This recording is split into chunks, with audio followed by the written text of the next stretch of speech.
ಮಹಾವೀರ ಮಹಾದರ್ಶನ ಕೇವಲ ಜ್ಞಾನ ಕಲ್ಯಾಣ ಸಂಪುಟ ಸೋಪಾನ 3. ಅಹಿಂಸಾವೃತವೇ ಹಾದಿ, ಜಿನಮಂತ್ರವೇ ಜ್ಯೋತಿ. ಹೊರಟು ಮೋರಾಕದಿಂದ ಅಲೆಯುತ್ತ ಹಲವಾರು ಸ್ಥಳಗಳಲ್ಲಿ ತಿರುಗಿ 10 ಗ್ರಾಮಗಳಲ್ಲಿ ಬಂದು ಸೇರಿದನ ಮಹಾವೀರನು ಅಸ್ಥಿಗ್ರಾಮವನ್. ಇದ್ದಿಥಾವೂರಾಚೆಯಲಿ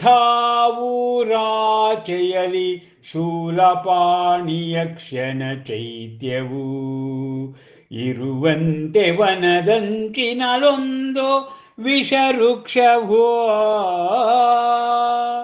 ಕಂಡದನು ಕಳವಳಿಸಿದ ಜನರು ಬಂದವನ ಬಳಿ ವಿನಂತಿಸಿದರೀ ಪರಿಯಲಿ.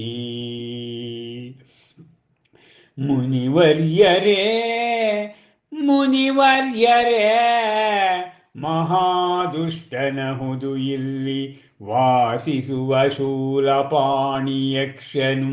ಬಂದರಿಲ್ಲಿಗೆ ಯಾರಾದರೂ ದಾರಿ ತಪ್ಪಿ ರಾತ್ರಿ ವೇಳೆಯಲಿ ಬಿಡದೆ ಕೊಂದು ಬಿಡುವನಾರಕ್ಕಸನವರನು. ಅದೋ ಅಲ್ಲಿ ನೋಡಿರಲ್ಲಿ ಆ ಎಲುಬಿನ ರಾಶಿಯನು ಸಾರುತಿಹದು. ಇದೇ ಅವನ ದುಷ್ಟತನವನ್ ನೋಡಲು ಮಹಾವೀರನ ಎಡೆಗೆ ಇದ್ದಿತಲ್ಲಿ ಅನತಿ ದೂರದಲ್ಲಿ ಮುಳೆರಾಶಿಯು ಕಿರುಬೆಟ್ಟದಂದದೇ ಮುರಿದ ಮೂಳೆಗಳ ಒಡೆದ ಕಾಪಾಲಗಳ ಪೇರಿಸಿದ ಮಾನವ ಅಸ್ಥಿಪಂಜರಗಳ ಗುಡ್ಡವೊಂದರಲಿ ಅಂತೆಯೇ ತೋರುತದನವರು ಇಂತೆಂದರು ಮರಳಿ.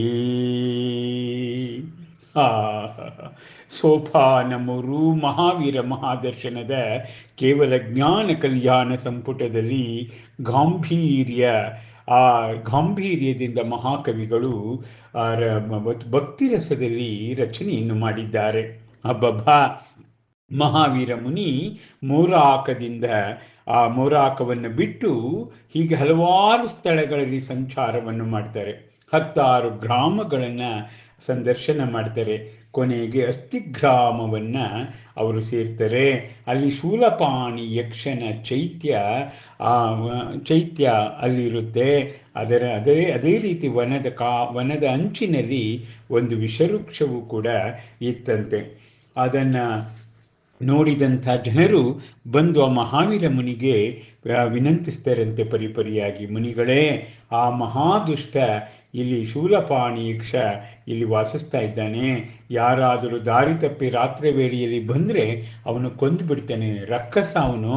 ನೋಡಿ, ಆ ಎಲುಬಿನ ರಾಶಿ ನೋಡಿ, ಬೆಟ್ಟದ ಹಾಗೆ ಬಿದ್ದಿದೆ. ಅವನ ದುಷ್ಟತನವನ್ನು ನೀವು ನೋಡ್ಬೋದು ಅಂತ ಹೇಳ್ತಾರಂತೆ.